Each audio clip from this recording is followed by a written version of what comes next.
So if you've been watching any of my recent videos, you may have seen a few that I did comparing some of the tones of this Fractal FM3 Turbo to my Quad Cortex. And so this Fractal device is on loan to me from a friend of mine, and it's time I give it back. And so I want to do one last video today. I want to go through, there's a few features that I've run across on the Fractal that I really wish the Quad Cortex would do. So what I want to do today is just spend a few minutes going through those things. And I have 5 things on my list that I want to go through. So the first is the concept of channels. So let's look at this preset to talk about channels. So we've got an amp block here. In fact, the FM3 can only do 1 amp block per preset. But Fractal has the concept of channels, which allows you to change out what amp model that block is using.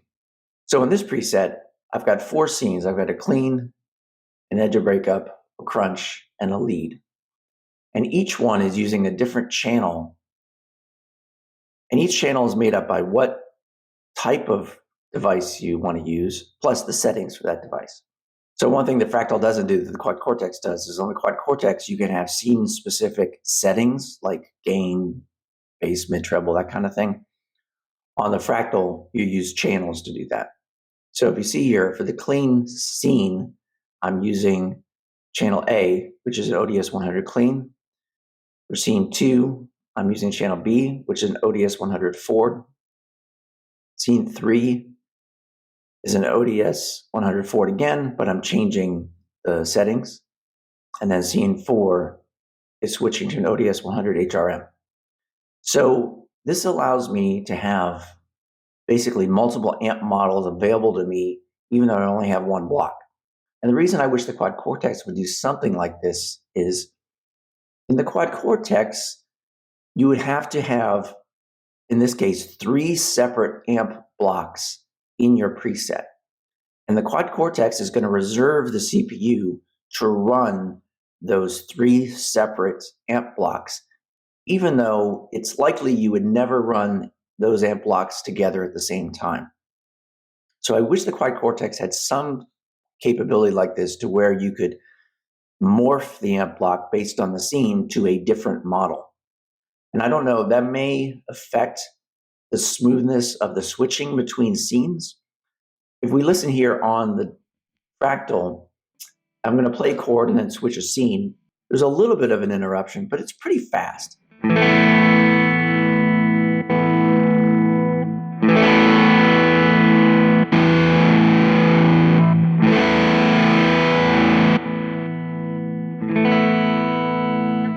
And the FM3 is a much less powerful device than the Quad Cortex. I would think the Quad Cortex would be able to do something like this. And the benefit would be is then you'd have more CPU available to you in the preset because it wasn't reserving all that CPU to run 3 different amp blocks that you're never really going to turn on at the same time. The second thing I like that the Fractal does is you have all these settings for the amp. So there's a lot more flexibility around tweaking the amp. And although that would be nice, I don't want to overdo it. I like the simplicity of the Quad Cortex, but there's one thing in particular I like about the Fractal that would be useful, I think, on the Quad Cortex.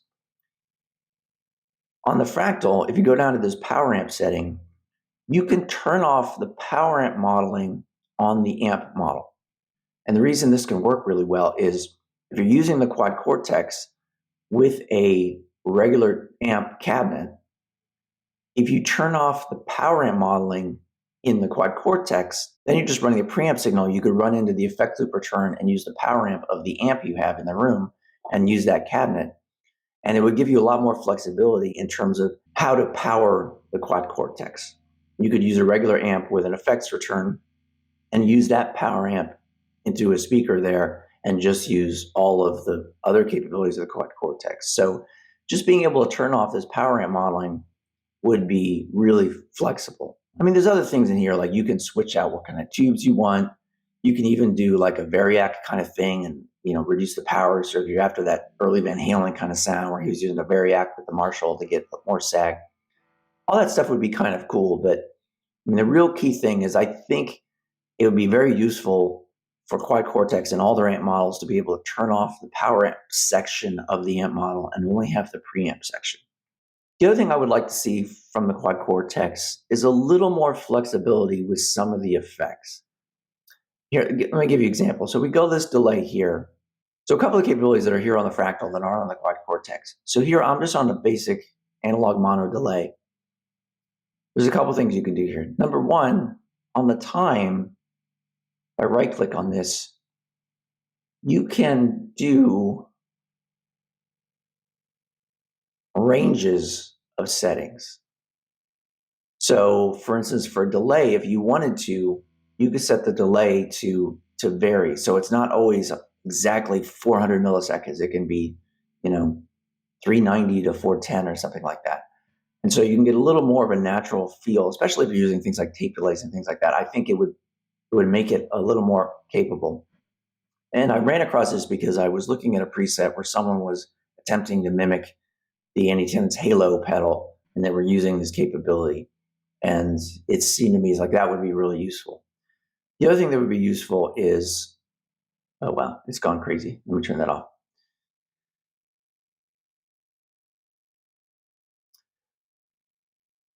The other thing that would be useful is you can pan the echo right here in the block. So for every effect, you can say, I want to do this effect, but I only want to send it left. And so in the Quad Cortex, you have to go into parallel processing to do this. In the Fractal, so let me go up to another preset here. This is just like a 90s Van Halen tone I was playing around with.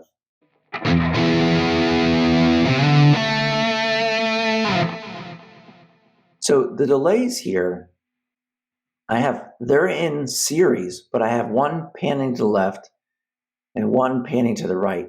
To do this in the Quad Cortex, you would have to break out into parallel processing to get them to go left and right like this. But in this case, I can do it in series, and it's a lot simpler because I have that control from the effect. You can do a similar thing. So this pitch shift, you can see there's two detunes going on here. One's panning to the left, one's getting panned to the right.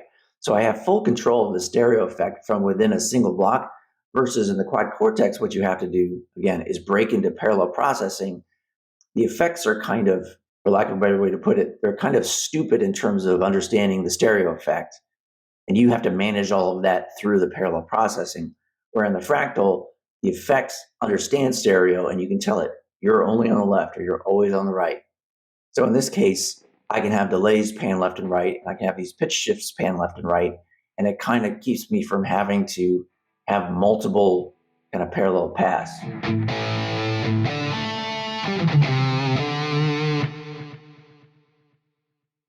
So I think enhancing some of the effects from the Quad Cortex to have a little more control from the effect rather than having to do the splitter and the mixer and have those just so. Because that can be hard to know exactly how to split it and how to balance it. And here, to me, it's much simpler just in the effect to say, oh, your delay, you're just on the left, you're just on the right. One other thing that occurs to me that would be nice is, on the Quad Cortex, when you break out into a parallel process, you can only have one splitter per line. Whereas if you wanted to on the Fractal, if you've ever seen it, it's like you can split off and you can do all kinds of multiple splits, throughout the line. So the Quad Cortex, if you want to do multiple splits, you've got to use, you got to split into line 2 and then run to line 3 and do another split to line 4. It would be interesting, I think, to have the capability to have multiple splits from line 1 to line 2, or multiple splits from line 3 to line 4. I think that would give a lot more flexibility, and it would really enhance some of the processing capabilities of the Quad Cortex. And then the last thing, comparing the Fractal to the Quad Cortex, is, the Quad Cortex needs more amp models. You can see here the options from the Fractal are pretty extensive. If nothing else, I would very much like to see the Quad Cortex have a Dumble model.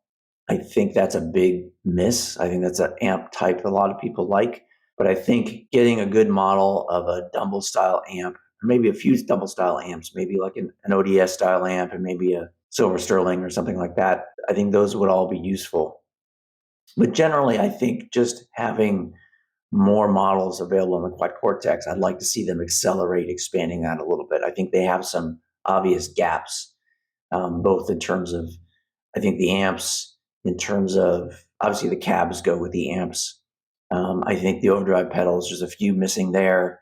I'd like to see them have kind of like a BK Butler tube driver kind of thing, maybe even a Prince of Tone kind of thing. So I think there's a few pieces there that I think would really enhance it. Obviously, you can fill a lot of those in using captures, but one of the downsides to captures is it's kind of a locked-in point-of-time setting.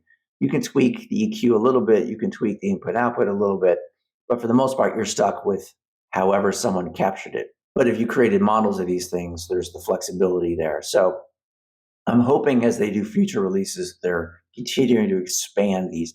And I think one thing that'll help is when they finally make plugins available on the Quad Cortex, that's going to expand, some of the capabilities there. But I think there are some just basic models that they're missing, and I'd like to see them add. So anyway, I've enjoyed my time with this FM3. It's been very interesting to get to know it. It's a great sounding little device. If you're thinking about getting one of these, I definitely would discourage you from it. Obviously, I'm keeping my Quad Cortex. I love it. It works great for me, and I'm excited. I think the pace of enhancements from Neural DSP is starting to pick up. I think we're going to get plugins on the Quad Cortex soon. It just kind of feels like it's coming. They got the Plini X they just released.